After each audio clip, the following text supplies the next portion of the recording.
You're listening to Sports and More with Chris and Tom.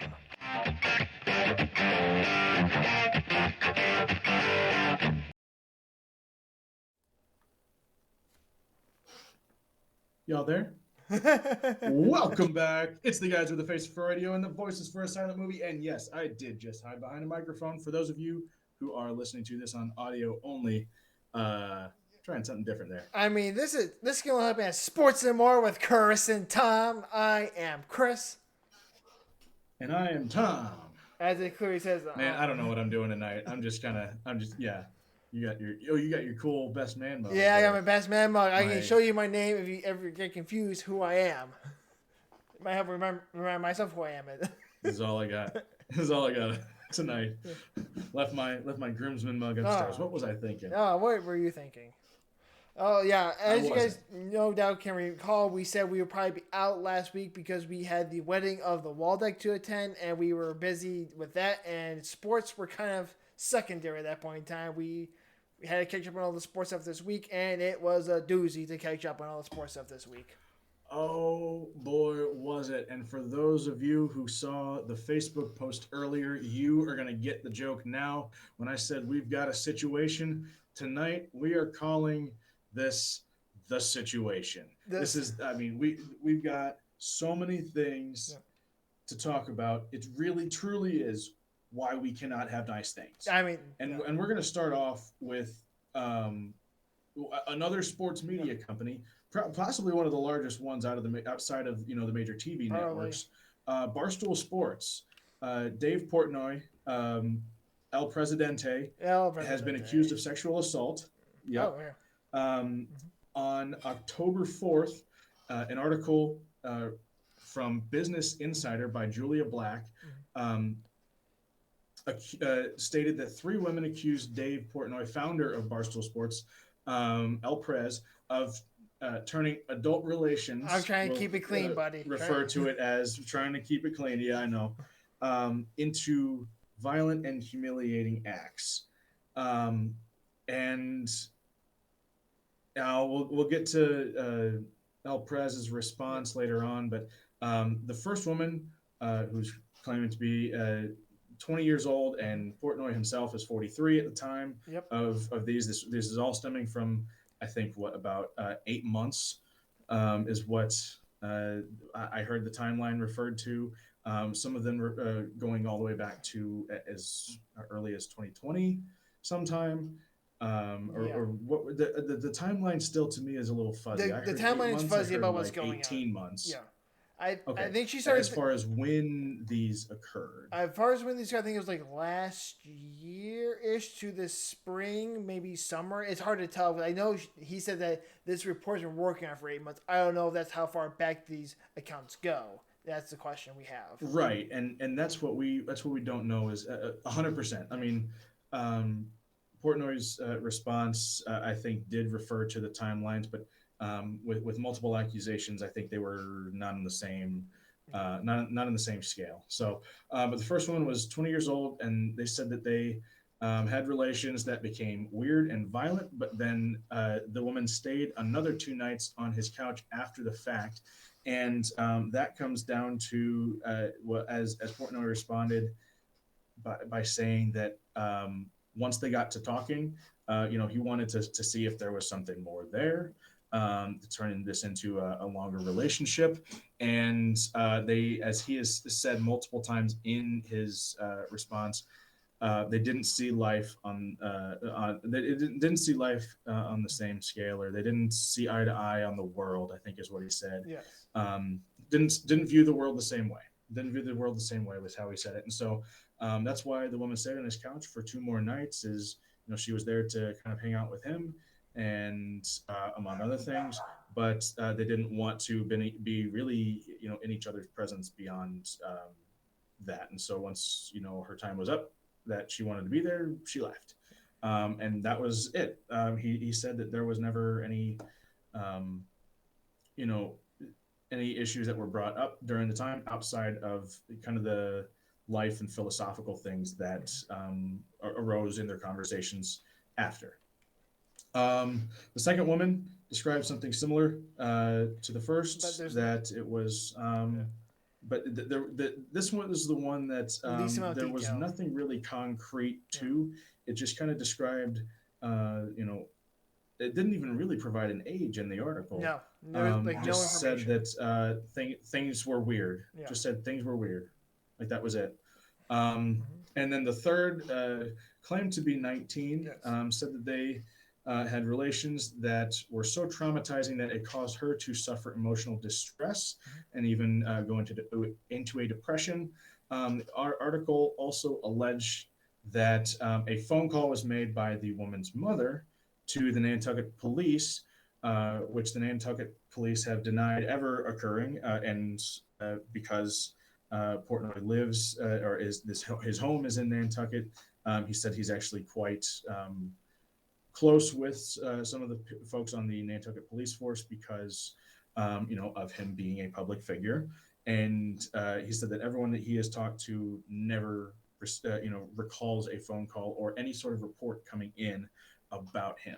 And that's kind of, I know I said that I was going to get into his response later, but that's a lot of what he did. It was a lot of rebuttal. It was about 11 minutes of an Instagram, Yep. Facebook um, video that he put out there. He denied, or he went against all of his legal team's suggestions of Not a good idea, typically, waiting people. and writing. So, uh, I mean, he's always done what he wants. Like he's Yeah. always said what he wanted, said what he thought, and been real. And so, like his response was exactly what you would expect from him in this sort of situation. He's like, he's not going to BS. He's just going to come out and tell the truth, tell his side of things, and tell it his way.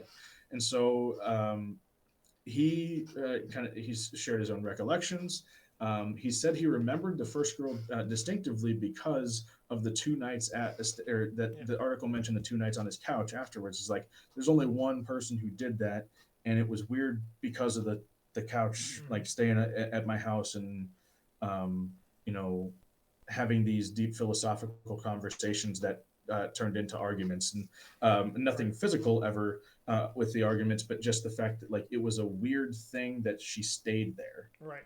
that long after the alleged actions, and so he knew exactly there. Didn't have any of the original messages or anything No. between them to go back on. But he actually he said that the second girl, he has no clue who it is. Yep. It was so vague in the article; it sounded like it was grasping at straws. In fact, he called the article from Business Insider a hit piece because of how long it was in the making. He knew it was in the making because the women that he had been with and any one that he had actually been in a relationship with or um, had relations with had said that, hey, this reporter reached out to me. So he knew it was coming. It just was a matter of when. So to see something as vague as what happened with or what was written about the second girl was really kind of out of left field. And the third one he remembers because of the uh, report from the mother, the Nantucket police, or the supposed thing that happened. Wants to stress that supposedly this girl had after the fact. Um, he knew exactly who that was, but he also had messages from Instagram or wherever it was Yeah. from the girl who, whatever it was, site that it was from, that it seemed that she was actually lying about her age. For one, she was not 19 because originally the girl wanted to meet up in a bar. And so it seems that she was of age at least to go to a bar. But then it also sounded like maybe the mother was more distressed about finding the messages on the phone than the girl was distressed about what had happened, because it's from the messages that were shared in the video that Portnoy made on Instagram. I mean, and yes, they're graphic, Very graphic. not in image, but in the language. The nature. It seemed that she was still quite interested, and so I'm not going to say that anything. I'm not. I can't speak to what happened the night of these allegations, um, but it does seem like maybe this is a bit of a stretch from the article standpoint. That maybe there's not as much to it as the article suggests. I'm not going to say that there's nothing to it because Yeah. the allegations like this, when they come about, there has to be an investigation, and so who knows what can come about of it. But I'm saying that from what we have, heard in a response, there it may be a bit of grasping at straws from the reporter standpoint, and maybe trying to make a headline where there really isn't one. Yeah, from his response and from what we've heard from police, I know Nantucket police said there are no open investigations regarding David Portnoy is a little bit telling that no one's reported. I know that's not uncommon among Mm-hmm. assault victims of a adult nature. Mm-hmm. I'll try to keep it Mm-hmm. clean, Of course. but that's not uncommon. But it's also a little bit strange, especially in this day and age where it's highly encouraged to have that happen. Usually, we hear about these things going on for a while now, but it is a little weird, and we have heard of cases where women have Mm-hmm. falsely accused men. There's some colleges where this has gone down, and the guys have actually been exonerated completely. And so we're not going to say that they're lying, but we're also not going to say that David Portnoy is lying because we know that these cases tend to go both ways, and we don't know how this is going to play out in the court of law. If it does play in the court of law, or plays out in the court of civil law, which is this will probably be civil lawsuits more so than actual what would be criminal files charged at this Mm-hmm. point, based on this being in an article first rather than it being actual a police report first. Right, and I think that's what it comes down to is because we're hearing about this from a reporter, a journalist, essentially. It's not necessarily criminal in nature at this point. Correct. It's more, if anything, just a weird tendency or a weird act that someone is claiming about another person. So we don't really we can't really make any um, firm um, claims about what could happen from this. It's all kind of speculation of what could happen going forward.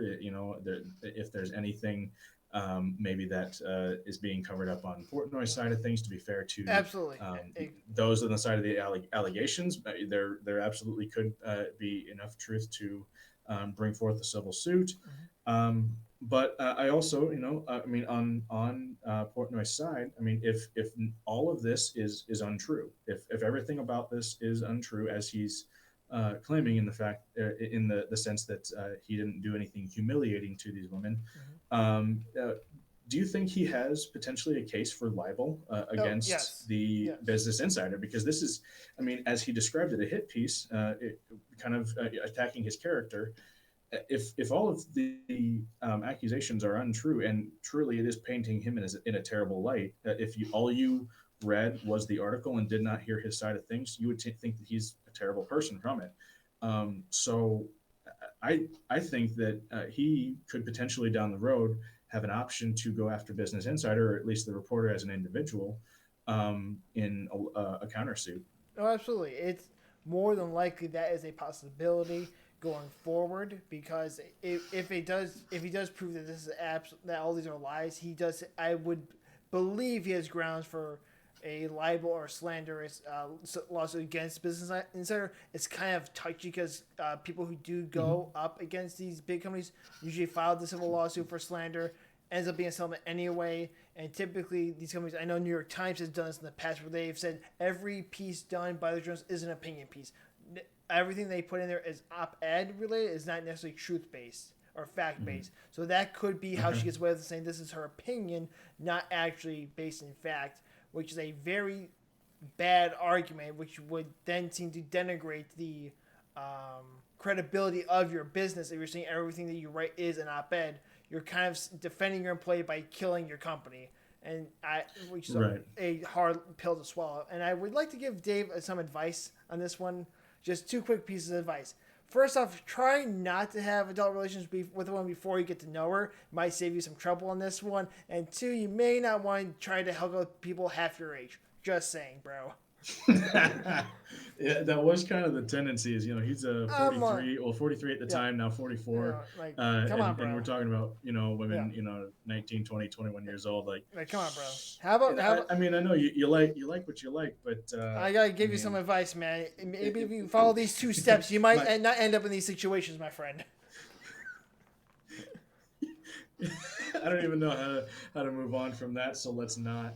Let's go ahead and get into some real sports. We are going to talk NFL regular season standings updates. Yeah. And I am not Chris.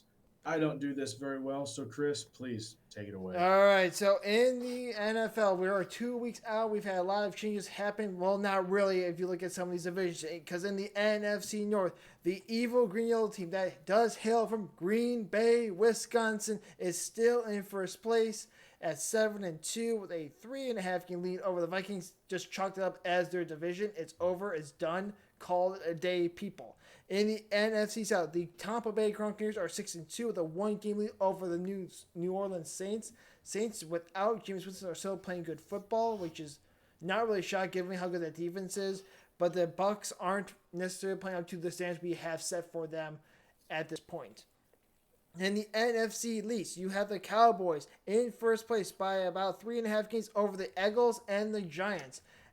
Shocked to Thompson and I because the Cowboys, we did say before the season, were the team to beat on paper, but we took the football team because on paper means nothing to the Cowboys, and well, it looks like we were dead wrong on that account.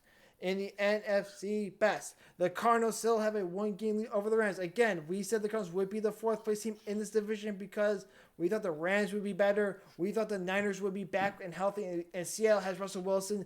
Therefore, they're going to make the playoffs, and looks like it's going to be the Cardinals division with the Rams closely behind them, and the Seahawks and Niners shouldn't even be a factor in this discussion to begin at this point in the season because they are well out of it at this point. But they're still in the playoff race because the NFC is such hot garbage outside of the top 5 teams. In the AFC North, the Ravens have reclaimed the 1 seed in that division at 6-2. The Steelers have moved to second place at 5-3, with the Bungles, who 2 weeks ago were the top seed in the AFC, are now in last place in the division, but only out 1.5 games from the Ravens. In the AFC South, the Titans are now the team to beat in the AFC very clearly. Even without Derrick Henry, they are the team to beat as they absolutely shellacked the Rams in front of a national audience. At 7-2, they hold a 3-game lead over Not the Colts. happy about that. Yeah, I know. I know you're not happy about that. That means I get the dub, even though I have no idea how I got that dub. But hey, it happens sometimes. I haven't gotten a Pick'ems win in weeks. Yeah, you keep getting them. I keep winning an accident. You keep picking teams I would pick normally, and since you get to pick, I get the dub because things happen. I kind of just want to give you the pick this week and see if that just to see how badly I screwed up. Yeah. Just to see, like, maybe it's the picker's fault. Yeah. Like maybe that's what it is. Maybe that's what it is. Can't win. So, maybe that's the problem that we're seeing, is that we're picking based on logic, and this NFL season has no logic, and that just might be what's going on here. Because in the AFC East, the Bills have a half-game lead. Let me repeat that: a half-game lead over the Patriots, because the Bills lost to the Jaguars 9-6. How the heck that happens, I have no idea. The Bills again failing to live up to everyone's expectations, which is why the Tennessee Titans, who do not have Derrick Henry, are the best team in the AFC. Their best offensive piece is missing, and they're still easily the best team in the conference. In the AFC West, the Chargers have the tiebreaker lead for the division over the Raiders, who are losing players and coaches left, right, and center for all the wrong reasons. We'll get into that in just one moment. And the Chiefs are in third place with a half game out, even though that offense is gosh darn awful. And the defense looked good last week, but they're facing a team without their starting quarterback. Again, it's something we'll get into in just a few moments.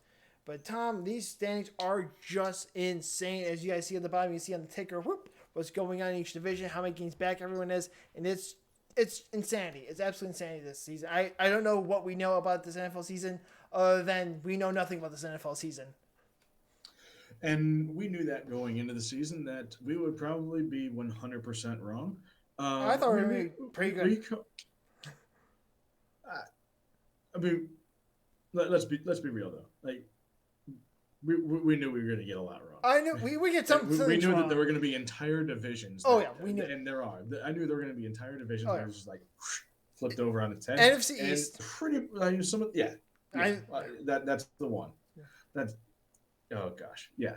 The Cowgirls, like where is that coming from? Just anyway, that was one that I was just like when that started happening, like this it's the Cowboys. Yeah. It's the Cowboys to lose now for the division. I thought we got everything else right for the divisions outside of that one, and then NFC West has been everyone's been playing opposite of how we thought. Outside the Rams, who are playing exactly as we thought they would be playing, but they're still in second place. Yeah.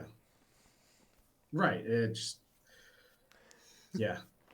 Yeah, it's just it just is. It's just. I don't even know what to say, man. It's just. But as you alluded to, the Raiders have been having some personnel issues lately, and this is one going back to this is another situation. This is why this is the week of the situation. We had the Portnoy situation, and now we've got the Henry Ruggs situation. On November 2nd, around 3:30 in the morning, Henry Ruggs smashed his Corvette into a Toyota RAV4 that was driven by Tina Tintor and her dog, and both of whom were killed, unfortunately and tragically, in the car accident. Ruggs, prior to that accident, was going 156 miles an hour, and his blood alcohol level was nearly double the legal limit of the state of Nevada. And just terrible combination. Yeah. Going obviously behind the wheel and all, but then the fact that he decided to drive that fast. And he himself also had his girlfriend in the car. Uh-huh. So who and both of them miraculously walked away. Yeah. Or at least were lived. Yeah. That this very easily could have been a total fatality incident. And I mean, I don't know if you want to say fortunately or not, but fortunately, two people didn't have to. Right.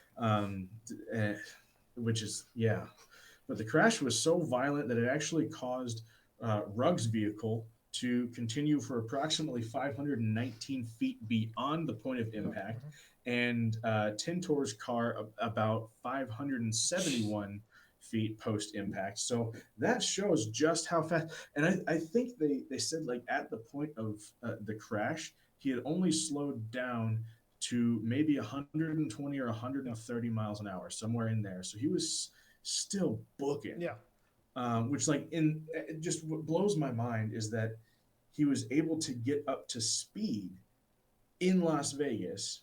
Las Vegas, it's busy all night long. Yeah. And so how he was able to get up to speed, maybe he was, on the outer edges of town or something, I don't know, but how he was even able to get up to that speed, let alone maintain it going into an intersection. But the RAV4 that was hit, Ms. Tintor's car that was hit, burst into flames, and that was ultimately what caused her to pass. And just the images and the video that were taken, it was just just a flume of smoke and a tower of flames coming out of that intersection. But you could not see the Corvette in that scene anyway, because it had gone so much farther beyond the point of impact. It was just insane. The girlfriend in Ruggs' car in the Corvette sustained serious injuries but lived, and I think they said was released or was still in the hospital at the time of the original news release, but no word on exactly what the serious injuries were, or any long-term effects of that. Ruggs himself was actually, by the time he was released from the Raiders, because yes, he was released by the Raiders as a result of this. By the time he was released from the Raiders, he was still in the hospital, I believe. Let's see. Ruggs was released by the Raiders Tuesday, November 2nd. No, yeah, the 2nd. Second. He was released on the 4th.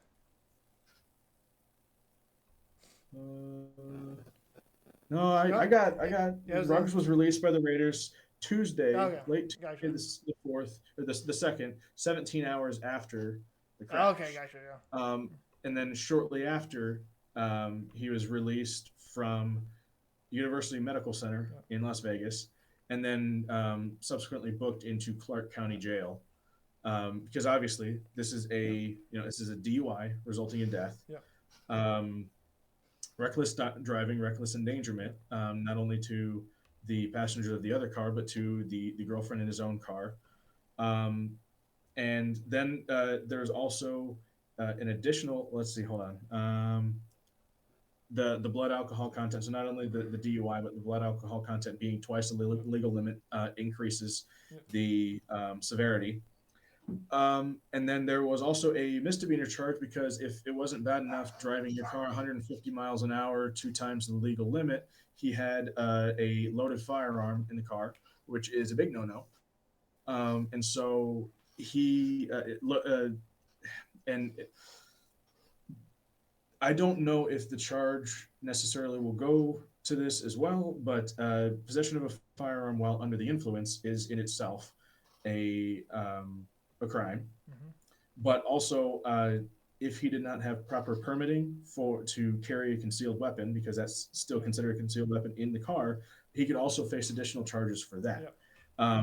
That is still unclear at this time whether that's actually going to be pursued, because I don't think that is necessarily the concern over possessing a concealed weapon. It's more possessing while under the influence and all of the other stuff on top of that, which I think is just considered a misdemeanor at this time. But all of that, um, he was released on $150,000 bail. Yeah. Is under house arrest, being monitored electronically. Had to give up his passport, Yep. um, and is not is his he's not allowed to consume alcohol either, Or any other controlled substances as well. or any other control. Yeah, that's right. It's not just alcohol, but he can't drive, he can't drink, he can't consume any other substances. And then with all of these charges, could be facing a maximum of 46 years in prison. Includes the Yeah. misdemeanor charge. So it's, oh my gosh, that it just keeps getting worse. Yeah. The more you read, it's like, okay, he was in a crash. Oh no, he was drunk. Oh, someone died. He was going 150 miles an hour. He had a loaded gun. Just like whoa, whoa, whoa. Just like dumpster fire. This is why on the back screen you see it says Ruggs is an idiot. Okay, there's no other way of describing it. The man's an idiot. All right, people, let's just get that out of the way. Making one of these mistakes is a bad decision. He's a young guy. He makes a bad decision. He makes all these decisions consecutively. He's an idiot. No way around it. People, Right. I know people are trying to defend him, say he's a young kid. He made a mistake. No, no, no. He made a series of bad decisions and a series of mistakes. And someone, I don't know if his girlfriend is also an idiot for not telling him not to drive. We gotta question that too, because someone's got to be the adult in the room at this point and say, dude, no. Right. And okay, he's what, 22, 23 years old. This is his second year in the league, Yeah. right? Mm-hmm. I mean, he's making enough money that he should have a team of individuals to help him make decisions so he doesn't end up doing things like this. And he was, what, I think a year and a half away from being able to sign a long-term deal. Yes. Right? Yep. Something like that. A year and a half, 2.5 years away from being off this would have his been the end of rookie his contract and third being able to- season. I think it would have been end of his second Yeah. season. So it would have been 2 years away. second season. So Typically, 2 it's like so 2 years. I mean, Yeah. if you're saying, so if we're saying he's mid-season, then maybe about a year and a half time, calendar years Right. away from what's been described as generational wealth. Yeah. Like this is someone who didn't come from anything Yeah. substantial anyway, and he's a year and a half from being able to sign a long-term deal that could help set up him and his family for the rest of their lives, and he has thrown it all away. He has, excuse me for saying it this way, he has pissed it away. Yeah. And this is, I mean, to do something this stupid when you kind of have everything going for you. I mean, he truly could have had the potential to sign a huge deal and set himself up for great things and never have to worry about a thing financially for the rest of his life. And now he is losing, like he will never set foot on a football field again professionally and he may not set foot on free ground Yeah. again until he is in his Yeah. 60s. Like that's what this comes down to is he could potentially be you know almost 70 by the time he gets out of prison if he um, serves the entirety of the maximum Yeah. sentence, and that's not likely No, not likely. because they're but that's those are the two opposite ends of the spectrum.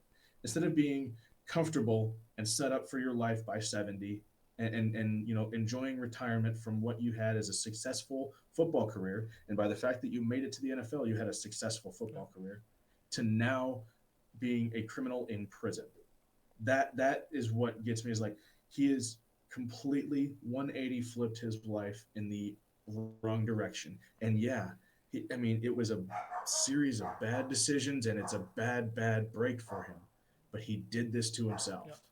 Yeah, and not to gloss over the fact that we had a young lady lose her life, and she was what, like 20 years old, 20 some years old herself. So she died far um too soon. 23. 23, yeah. So she's about the same age as Ruggs. She's lost her life way too soon. Man. And I mean, yes, it's 3 a.m. So she's probably working at a job with it's Vegas. Vegas has crazy hours of employment. So Well, she's she was with her dog. I mean, yeah. she couldn't have been doing anything that crazy. I mean, yeah, it's 3 o'clock in the morning. So, as the old saying goes, as everyone's father probably told him, nothing good happens after 10 o'clock at night, and he's out there at 3 o'clock in the morning. So, where are, as this one the Pat McAfee show brought up, or Pat McAfee and H. Hawk brought up, where are the vets around him to say, hey, be back in time for curfew, or and making sure he's in there for curfew? Where's the support group to let him know, hey, you should not be doing this at this hour. And it just seems like a bad On a situation. Monday night of all things. Yeah, it's like Yeah. what are you doing, young fella? And this is not like I said. We're trying not. We want to express our condolences to the Tinter family. We want to remember that it's also about her and her Absolutely. family, her loss. But when you're talking on a sports show, we're going to point out this dude had a chance. He's a first round draft pick. He's already making millions of dollars on his contract. He already has generational wealth. And then just to throw it all Mhm. away because you're not smart enough to make a wise decision, say, I drink way too much. Let me call an Uber. Let me call a taxi. Let me find a bus. Do something besides drive yourself home. Even if you have to sleep in the dang bar for goodness sakes and sleep it off, do something besides what you did. It's a terrible look, and there needs to be some discussions. But I know they had these discussions with players about what to do if this happens to you, but they gotta drill this in somewhat better if people are making these bad mistakes. And it's just the first time I it's mean, happened in the NFL. no, and then unfortunately, you're right that this is not the first time this has happened in the NFL. This is not the first time a player, um, you know, early on in his career has gone out and done something stupid, um, and paid the price and never really been 100% the same, even if that includes the mental aspect of it. I think I don't know. I mean, that they probably do already offer classes, Yeah, courses to rookies and, yeah, and they do. early careerists to let kind of tell them basically that don't be an idiot classes, Yes. and here's how to set yourself up financially for the rest of your life and not be too stupid with your money. I mean, what do you got to start doing? Like assign a chaperone now, assign a babysitter to your rookies that are at risk. I mean, and how do you determine at risk? The players are now putting organizations in a position to worry about players in a way that they really should not have to worry Right. about them. Yeah, I mean, they're getting adjusted to the league, and you've never had this kind of money before. But I mean, that could in itself be changing too because of the um, NIL deals that college players are having. Maybe we'll see players maybe a little bit smarter by the time they make the league in the future because they are kind of used to having money. And I don't know if that's necessarily a good thing or a bad thing, Right. but when you get guys who are going out and making decisions like this pretty much because they've never been able to go out and do whatever they want. This is the first time in their life they can do that. You have to take steps as an organization. I don't think the league should take any steps as a whole. I think this should be organization level to protect your Yeah. players and help them be smart. I mean, your guys are going to go out and they're going to party, but you have to help them be smart after the fact. I mean, you can't have guys driving sports cars at 3 in the morning, 156 miles an hour, twice the legal limit with a loaded gun in the car. None of that is good. Yeah, yeah, None of that is, and even the time of day is not good. He yeah, should be at home resting for practice the next day. yep. I mean, I don't think they played. I think they played Sunday, so they probably have Monday off and Tuesday they're back in the they're back in the office, ready to get going for the next game. So unless they're on a bye week, which I don't know, I would have to check to see if no, they're not on a bye week. They have a game coming up week 10. So and they had a game in week 9. No, that, I mean, and that. Yeah. I was gonna say that would have been leading Week up to 9. this past Sunday. Yeah. So like they had a game. Yeah, so, they had a game. So it's just like that. It's bad. It's just a bad deal all around. it's a bad deal. Sorry, bad guys. deal, but we're out of words, people, because there's only so many ways you can slice and dice and say he made a series of bad decisions and he's an idiot. I mean, yeah, I will say though I like Derek Carr's response to it is like everybody in the world is kind of ragging on Ruggs right now, and rightfully so. Like he made bad decisions. He did things that were very not right. But he said that he needs someone to love him right now. Ruggs needs someone to kind of be in his corner. And Derek Carr, if no one else, will be that, is what he said. Is that, this is a guy who is at the lowest point in his life. And he's still a human being. Yeah. He's still an individual who does not deserve to feel like this. Because he's going to have to live with this the rest of his life, even if he does not serve as long as they're expecting in prison. He's still going to have to live with what happened. So we still have to treat him like a man and care for him like that. So I'm sure Raiders community is going to have his back. Derek Carr certainly does. I hope that there's others around the league that, when this guy needs emotional support, mental support, he gets it. Because this is a time in his life where he's going to need it. I mean, he's going to go through. If he thought this was hard already, it's going to get harder. Because it's going to keep being brought back up. With anything that a trial. So it's a hard time in his life. You never want to see someone go through it. But I mean, wishing the best possible outcome if there can be one at this point for him. Yep. And that's all we can do at this point. We do need to treat him with kindness and try to hopefully gets the help he needs. But sometimes, and there's also going to be some of us who are going to be the hard butts and say, dude, you're an idiot. And just make sure he realizes that, hey, you're not a kid making dumb decisions. Needs that too. You're a grown adult. You can make your decisions for yourself. You don't get a pass for making a series of awful decisions. But we'll tell you made a bad decision, then we'll try to help you through it and hopefully you become a better man because of it. That's what you gotta absolutely. You gotta give them a little bit of both, and that's what we're going to do as a society in this regard. And going on to the biggest topic, the one that broke the internet, which we all saw coming when I watched the Pat McAfee interview. As you all know, we have Aaron Rodgers versus the woke mob because Aaron Rodgers just melted the internet down with what happened. And if you want, I'll leave this one. This is when I sent you a text message as I was watching the video. You have to watch this. It's a really great interview. If you haven't seen the Pat McAfee interview, I will include the link in the description for you guys because it is a glorious interview. It's probably the best bit of journalism you're going to see in a long time because Pat just let Aaron Rodgers talk, and that was about it, and asked a few questions afterwards to clarify. And even if he didn't ask the questions you wanted him to ask, he at least let Aaron Rodgers give his side of the story. But before we get into that, we'll give you the background. And that's on Wednesday, November 3rd. The NFL world was stunned to find out Aaron Rodgers had tested positive for COVID. It's like, yes, he's tested positive for COVID. That's going to happen with players, and he would be ruled out of the State Farm Bowl, as it was being called, against the Kansas City Chiefs. Now, the problem was, then this got, as I will like to call them, the woke skulls all up in arms about it, was a report by Aaron Rappaport and Mike Garafolo of the NFL Network that Rodgers was a non-vaccinated player and would miss a minimum of 10 days, which maybe means he might miss this week's game if he doesn't test negative for COVID on Saturday morning. Yes, he has to test negative Saturday morning in order to play this Sunday. That is a question. And this is where all the NFL quote-unquote reporters pointed out that Aaron Rodgers told reports in August that he had been immunized against the coronavirus, and no one followed up to ask what he meant by immunized when they clearly were confused, and because there's like a brain power among reporters. Yes, I'm calling out stupidity when I see stupidity. On Friday, November 5th, Aaron Rodgers won the Pat McAfee show, the McAfee and Hawk show, because at this point, Hawk's on the air, which is when it becomes the McAfee and Hawk show, for all those who don't understand how that show works.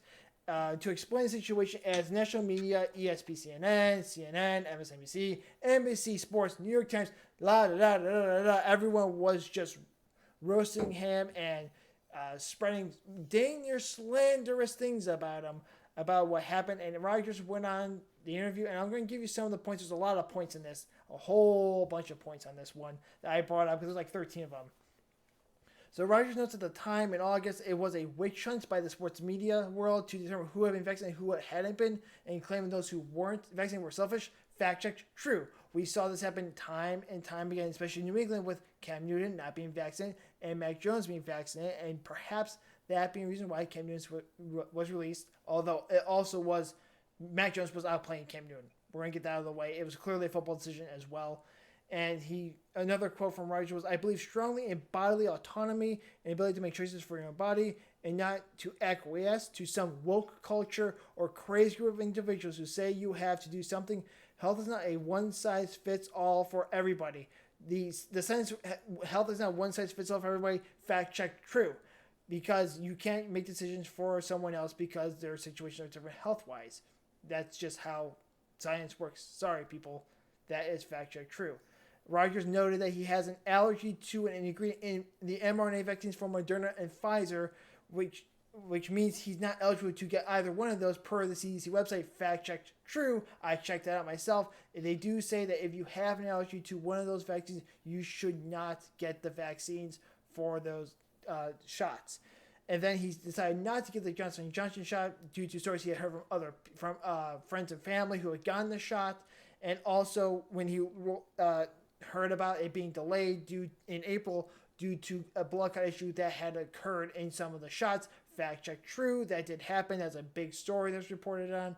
And it's also worth noting that the Johnson & Johnson shot is only 66.3% effective in clinical trials of preventing laboratory confirmed COVID-19 infections. That's per the CDC. I did not go Johnson & Johnson because you want to try to get a third-ish party sort of to confirm those numbers, not go with the source, where the CDC also says that it's 95% effective for Pfizer and 94.1% for Moderna.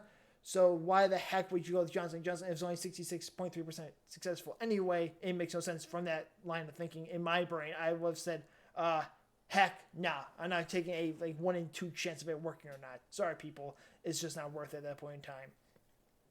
Rodgers say he wanted the homeopathic route. Now, homeopathy, for all those who don't know, who've never discussed this with people who actually have done homeopathic treatments for vaccines instead of actually doing your normal vaccines, it's a system of medical practice that treats disease by the administration of minute doses of a remedy that would, in large amounts, produce in healthy persons symptoms similar to those of the disease. That is per Merriam-Webster dictionary.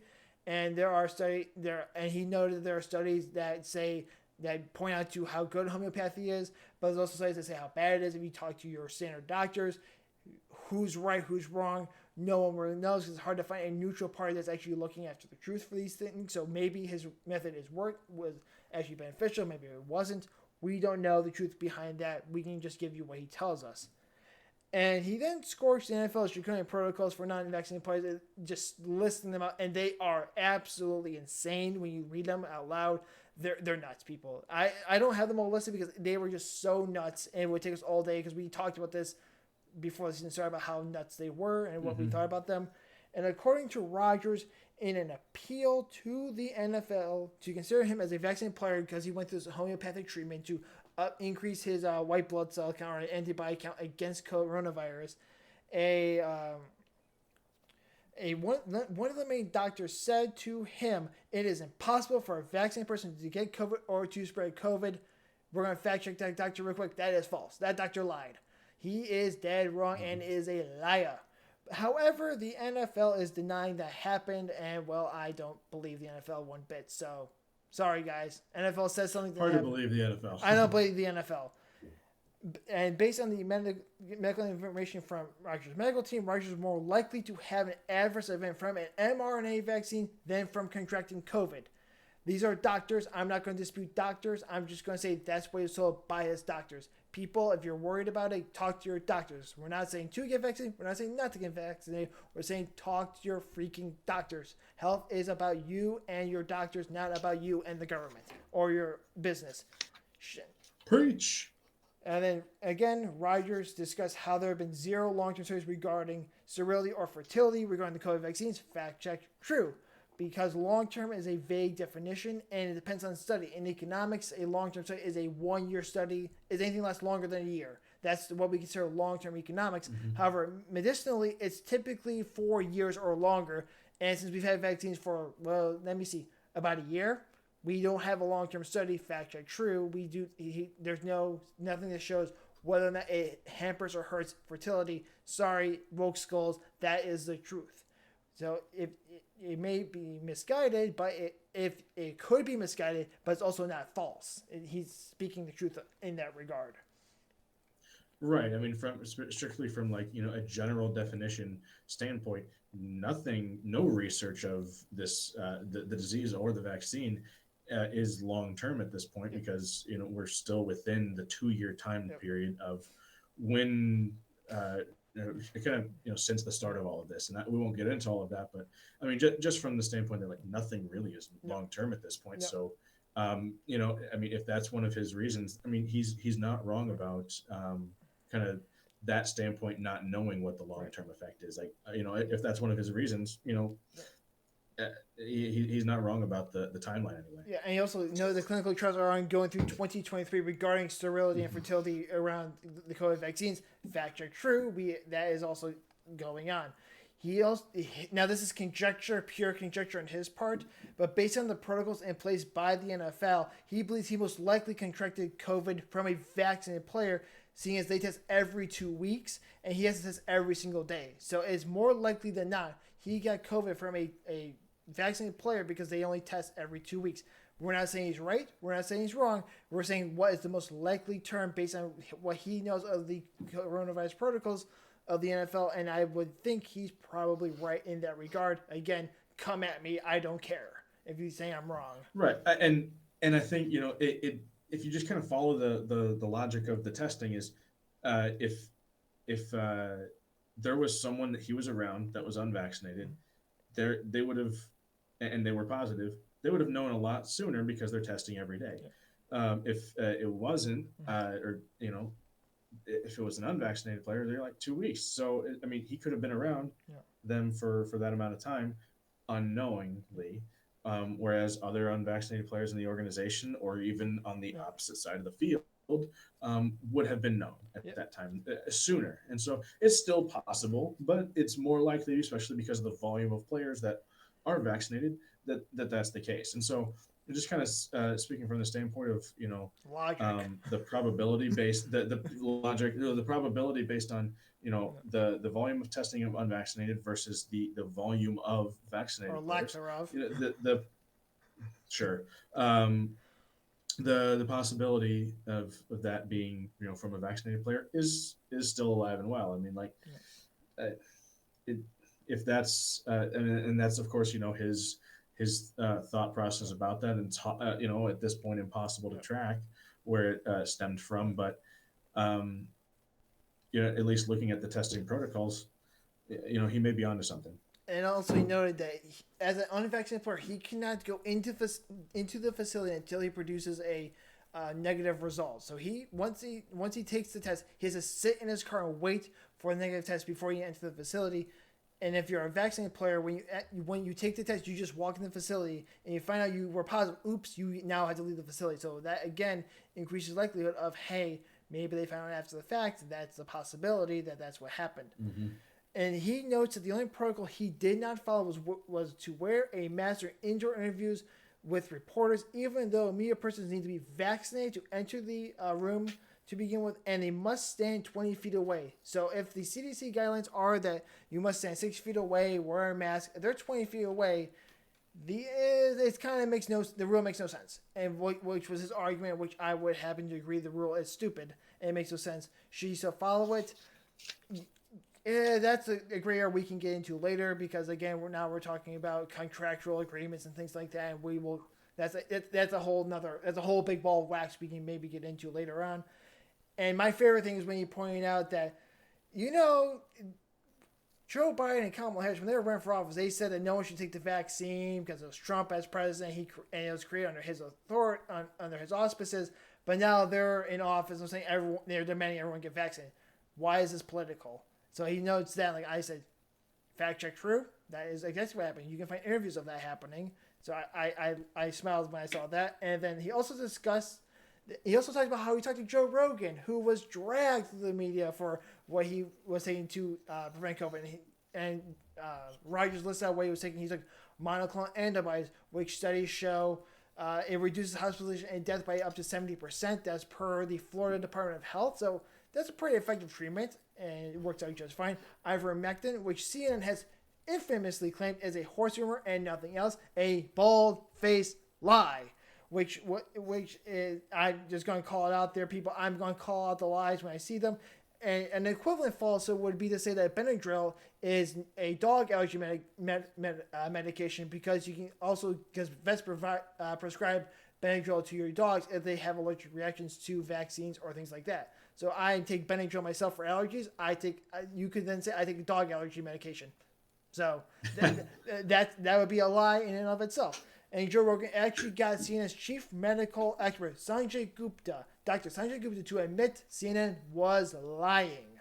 So, sorry guys, you're liars. And ivermectin was used for, officially per CDC guidelines, is used as an antiparasitic for tropical diseases. So it is not recommended treatment. We're not saying you should take ivermectin. We're just saying that it was prescribed to him by his doctor. What your doctor says, you do. Sorry, guys. That's how it works. He also took zinc, vitamin C, vitamin D, all things that help boost the immune system.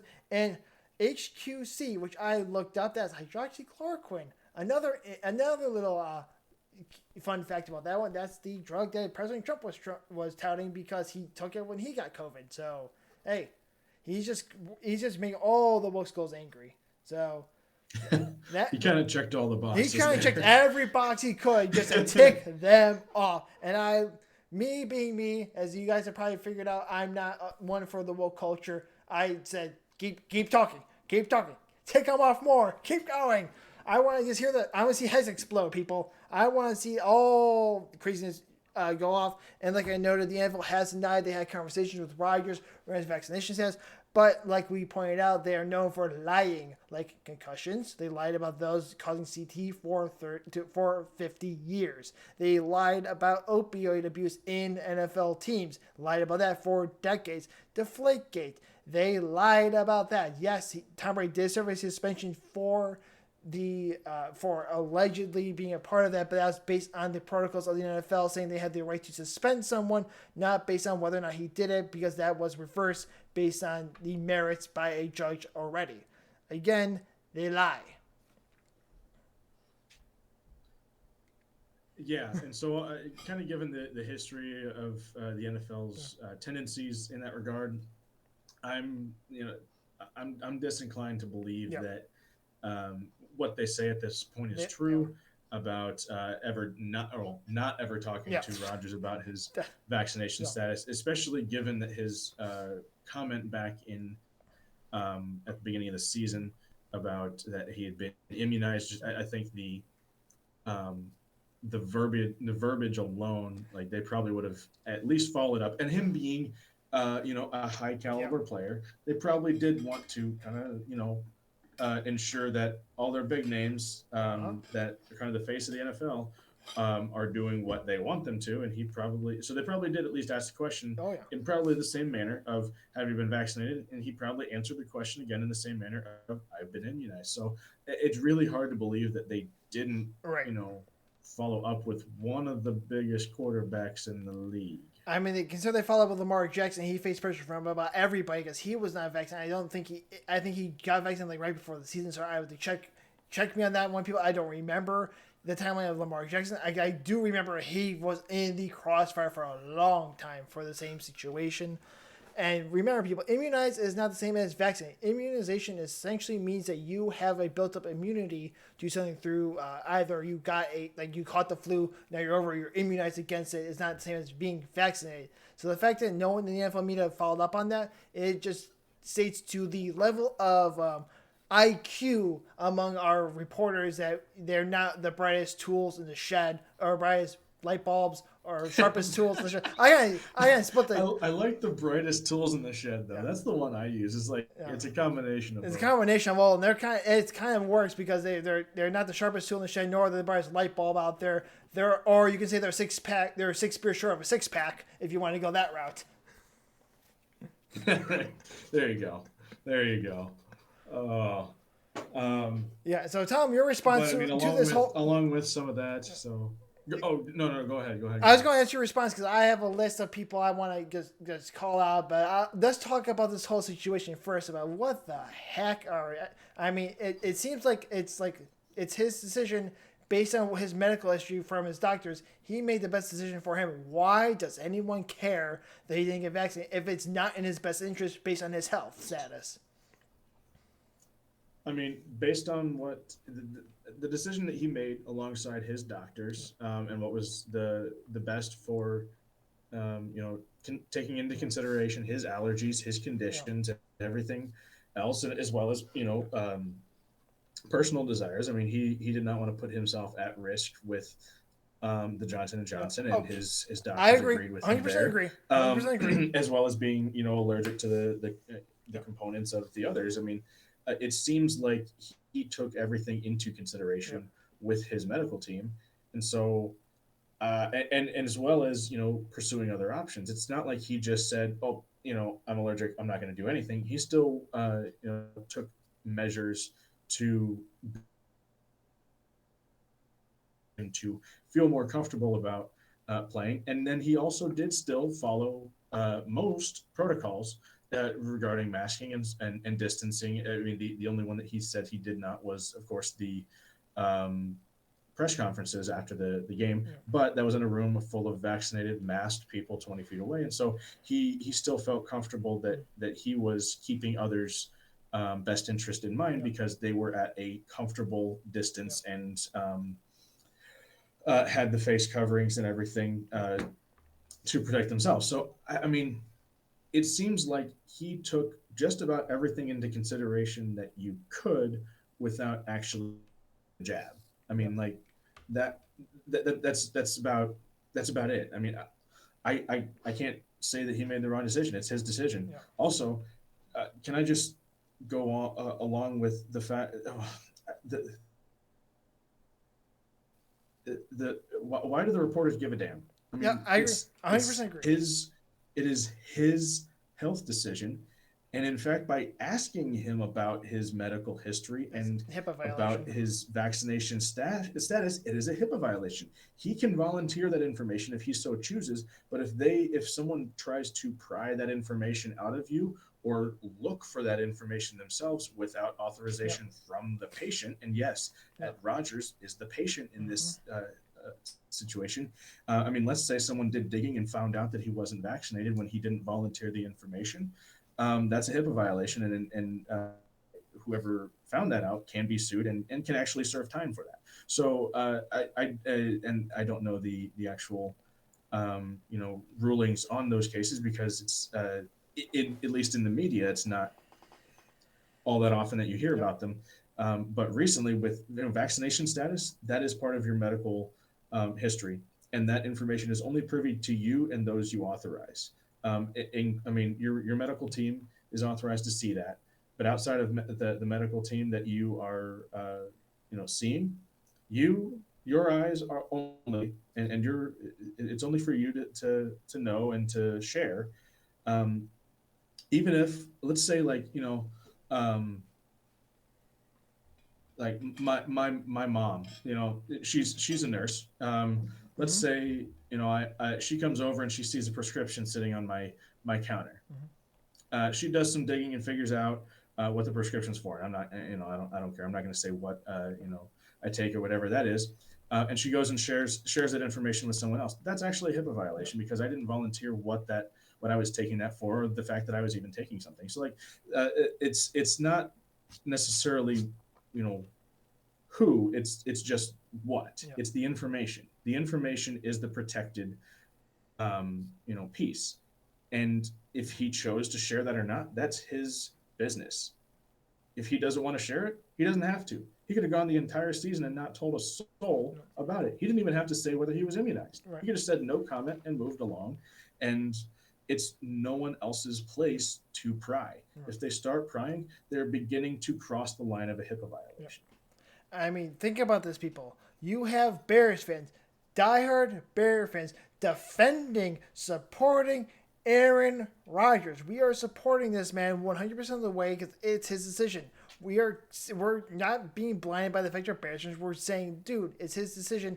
Let him make his own decision. We have a vested interest in him not playing for Green Bay. Okay, we have vested interest in this, and we're saying, dude, it's his call. It's his medical decision. This is the best thing for him. Let him make his decision. It is what is best for his body. If this was to make him the healthiest he can be, his call. And he also pointed out, per a $2.5 million, 2.5 million person study in Israel, now that he's had COVID, he is now safer than the rest of us who haven't had COVID. Because now because it's stronger than the vaccines. That is a 2.5 million person study in Israel.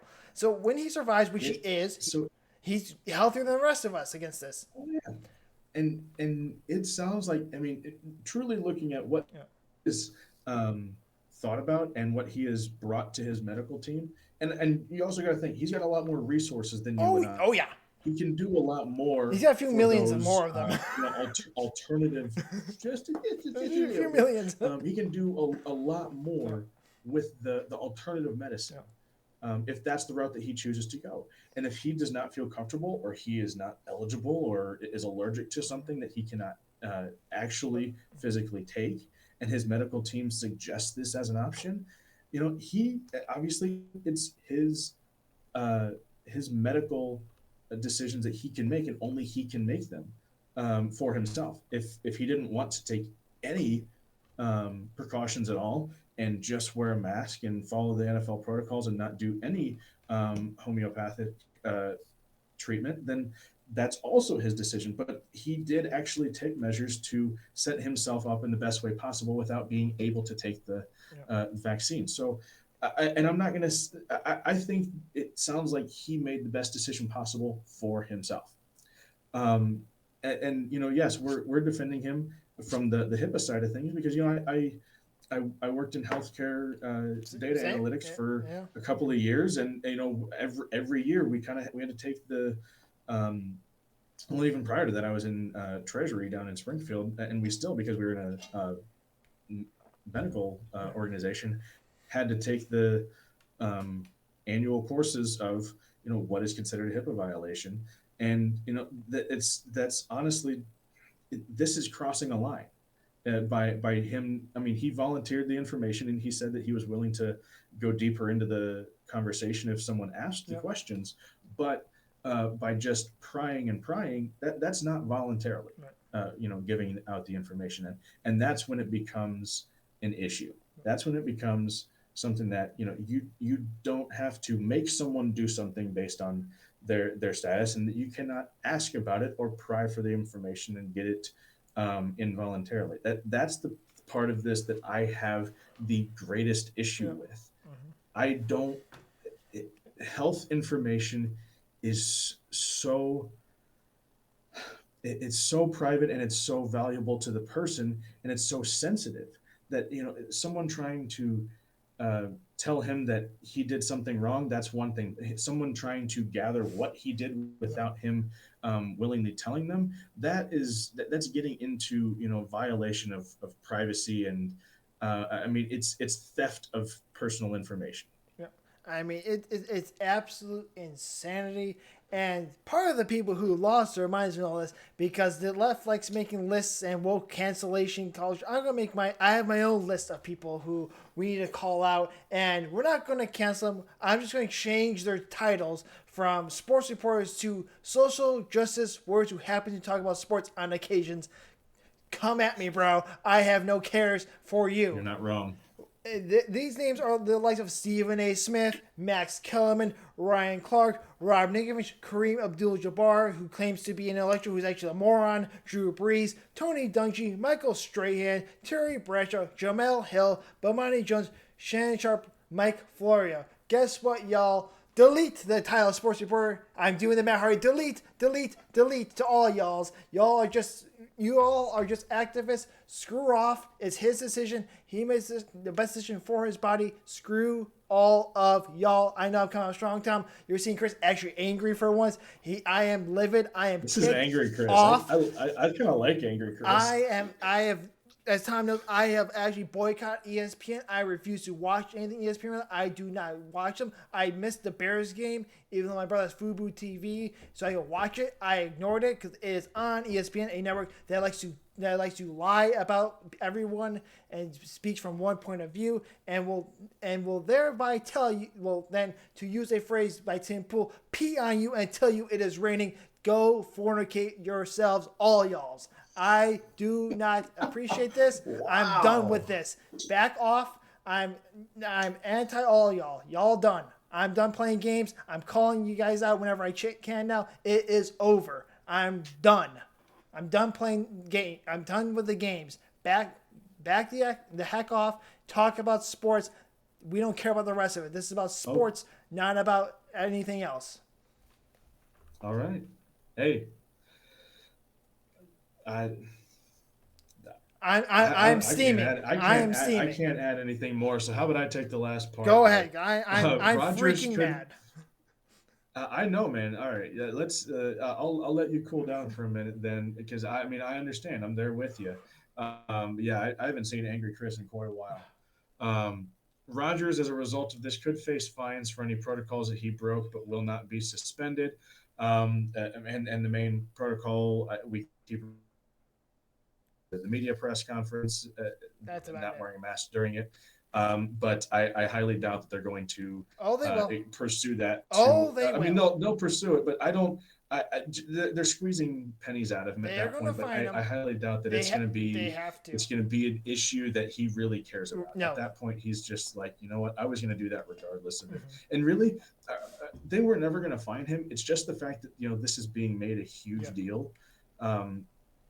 And I mean, we've got so many other things happening throughout the week. Like, nobody is talking about, the Portnoy situation or the Ruggs situation anymore. All they care about is Rodgers not being vaccinated. Yep. What testament does that say to the country that we're in right now? And that's the last thing I'm going to say. Oh, absolutely. That. But Rodgers has lost his sponsorship from Prevea Health, a health system in Wisconsin in the Green Bay area. For whom he was a spokesperson before. They are very much a get the jab and save the world sort of a thing, and that's been their stance since the start. And so for him to now come out and say that he was not vaccinated, but also be the face of that health system, they dropped him. But in a huge move, and one that certainly would not have been lucrative for the company, State Farm they were screwed. Did not drop the sponsorship of and the endorsement of Aaron Rodgers. That would have cost them so much money. I almost texted Fartsy Bartsy, you're ready to lose your job if they cut Aaron Rodgers.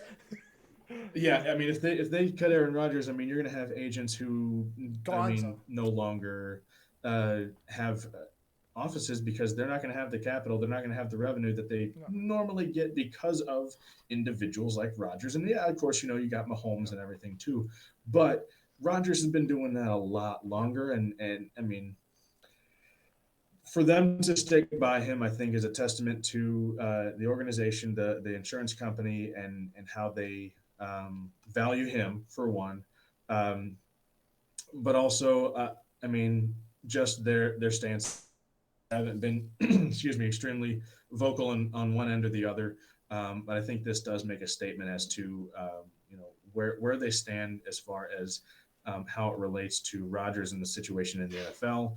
I'm not going to speak to how they feel overall and what's the official stance on the whole COVID situation from State Farm. But as far as this situation and the NFL and Rodgers, they're sticking by him. And I mean, I know that I don't have my insurance with State Farm, but I applaud them for that, and I certainly support them for sticking by an individual like this. Absolutely. Couldn't say it better myself. All right.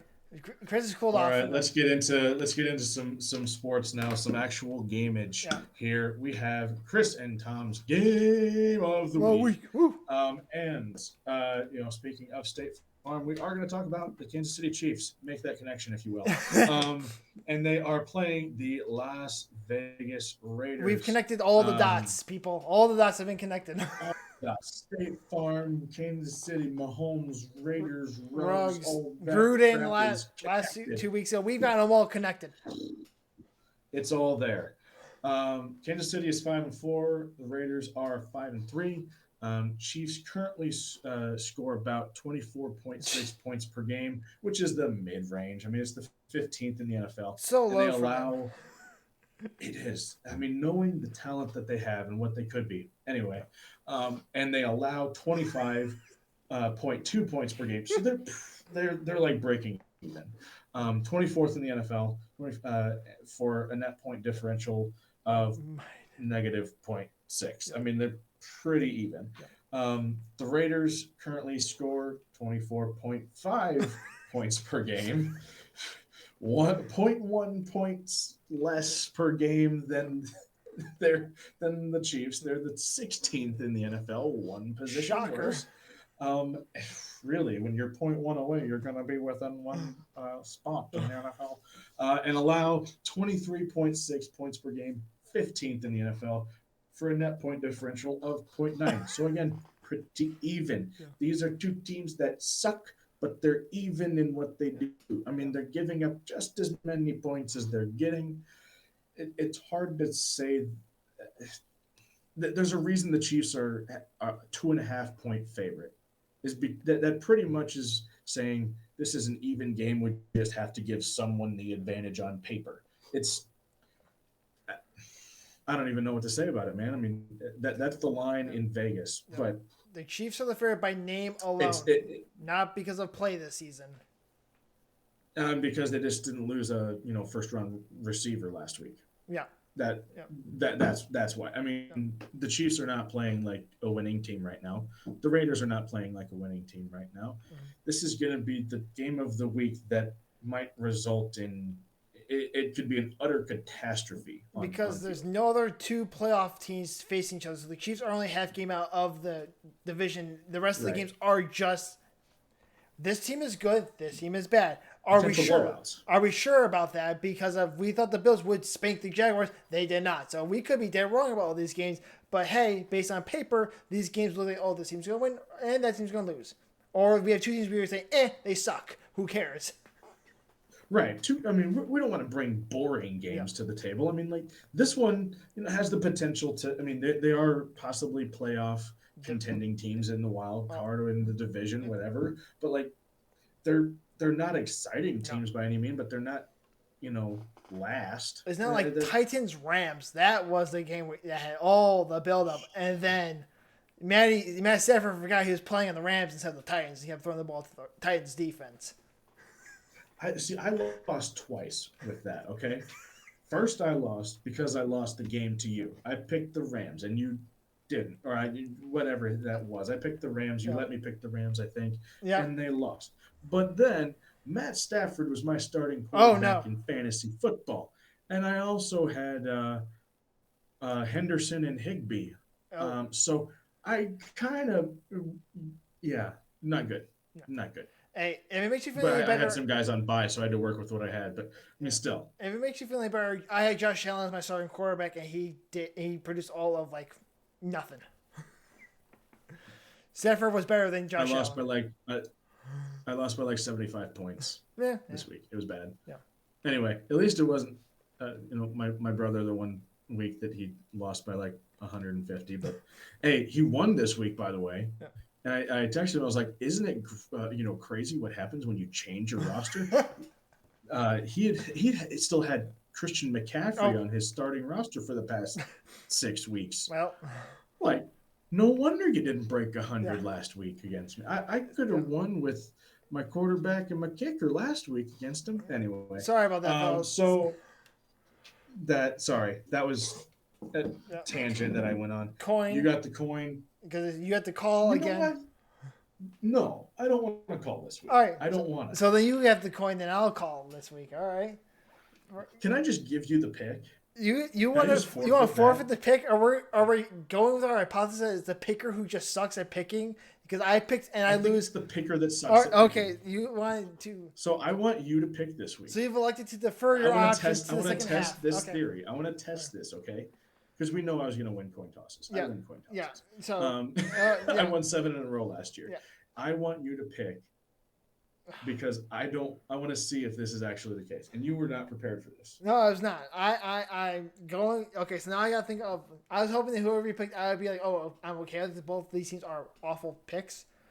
Just looking on paper, the Raiders lost a deep threat, but they also picked up Deshaun Jackson, who may be a million years old, but can still run a fly route, and that's about all he can do. The Chiefs don't play defense, and they barely beat Green Bay, and Green Bay had Jordan Love at quarterback, and Train wreck. it was 13-7 was the score. So yeah, they could stop Jordan Love, but they also couldn't score against Green Bay's defense. Yes, the Green Bay's defense is good, but it's not that good. It's just saying, people, the Bears almost put up 14 points against them, and the Bears have no O-line, no receiving core, well, not a great one, and no offensive game plan to speak of. So just saying, it's not that the Chiefs, with all that firepower, barely outscore the Bears, which does not give me confidence to pick them. But the Raiders have the problem of the Ruggs, and this is a bad game to pick. Okay, I'm trying to stall. This was not good. I'm trying to stall to get to some sort of conclusion. This is not good. I'm going to go eeny, meeny, miny, mo on this one, and eeny, meeny, miny, mo is going to be the Raiders based on the fact they have something of a defense. And that might win them the game. See, here's the problem with that. I was gonna go the opposite of what I would normally take, and if I was picking, I was gonna take the Raiders. Which means you're gonna win. This is how this works. We both agree. And maybe that's it. Maybe no! It. So if Tom wins, we have. I don't have anything. Yeah. If Tom wins, I don't even have anything to say about the Chiefs, man. All right. So if this happens, I mean, if I win, we've just confirmed that the picker sucks, and I think at that point we just need to call it for the year. Say it's over. Anyway, so I've got the Chiefs. Yeah. Chris got the Raiders. Let's not dwell on this game anymore because this is already rough as it is. Yeah. So, Chris, hit him with that outro. Oh, and as people say, please follow our Facebook page for even updates on the show. Tom's been excellent, giving you guys some content, giving you guys some memes and some articles. He's been killing it over there. You also email us at Sports and More with CT. That's KevinT@gmail.com. If you'd like to comment about the show or let me know to chill the heck down when I get fired up. I think it works great if I just get fired up. I normally am the chill person, trying to keep us calm, trying to keep us going with just, hey, let's stay clean, stay on point, and I just lost it. Sorry, guys. Sorry, not sorry. And even sorry, not sorry. Even thinking back to college when I would just like rage and you'd just be like, okay, dude, just take a sec, just cool out. Yeah. This has been a slow boil for about a week. I get it, man. I get it. So, thankfully, I think, after a week like this, and after the last show that we had where we talked about the Baldwin stuff, we need to have like a fun show next week. Yes, I 100% agree. We just pick like no sports things whatsoever, or if it is sports stuff, it's all light. Yes. No heavy stuff. No more heavy nothing. stuff. We're done. We give up. Through the holidays, we're gonna go no heavy stuff. As much as we can. Heavy stuff. As much as we can. As much as we can. If there's something huge, we'll talk about it. Yeah. But as much as we can, we're gonna try to keep it light because we like that more too. Yeah, this is exhausting, guys. This is exhausting. It truly is. It truly is. These are longer ones too because there's so much to talk about. As we always say, check out our Anchor page, Spotify, Apple Podcast, YouTube, wherever you get your podcasts. YouTube is going to have the link in the description for what Chris said he was going to share with the McAfee and Hawk show. I will make sure to grab that for you guys. Yeah, it's And if you'd like, we may throw the link to the Portnoy article, although it's a little bit more graphic. I think we may just kind of leave that one as is. And if you want to, it's on Instagram, it's on Facebook. If you search Portnoy allegations, it's probably going to be one of the first links that you find. Oh yeah. So we'll leave that up to you. But anything prior to earlier this year that was just on audio is still available out on our podcast hosting sites and available to download. So go back and rewatch all of that content because it's still out there. I'm going to start not sharing both the audio and the video on Facebook because I think one thing that I've seen is a direct correlation between the number of when we started doing YouTube and the number of views / listens that we get. And I think a lot of that is just like I'm double posting and it's annoying. So I'm if you guys are sick of the double posting, we'll keep the link to our podcast is always going to be the same. If you want, but we'll share the YouTube because the YouTube. Going to our channel is the same, but the video changes every week, and so we're gonna go with that going forward.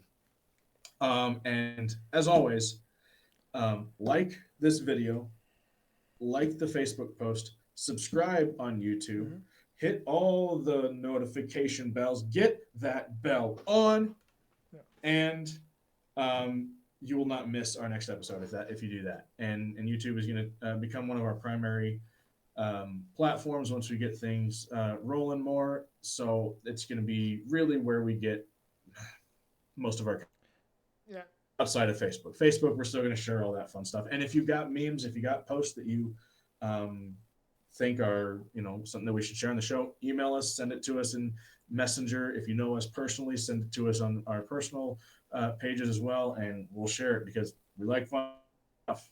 Oh, absolutely. After this long episode of rough stuff, we need some fun stuff on our post. And we would like to thank all of you, probably the tens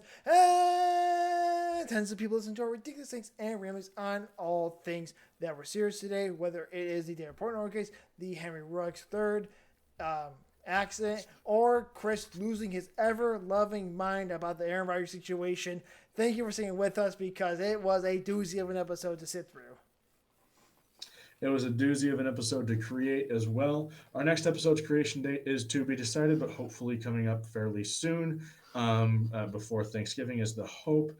And but do keep an eye on our Facebook page for all those hilarious memes and posts. And also for an update regarding the next episode, which is typically the day of or the day before if we know in advance.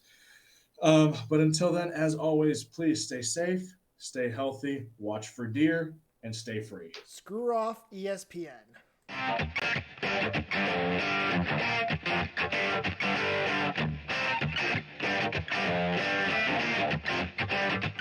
Sports and More with Chris and Tom is brought to you by no one.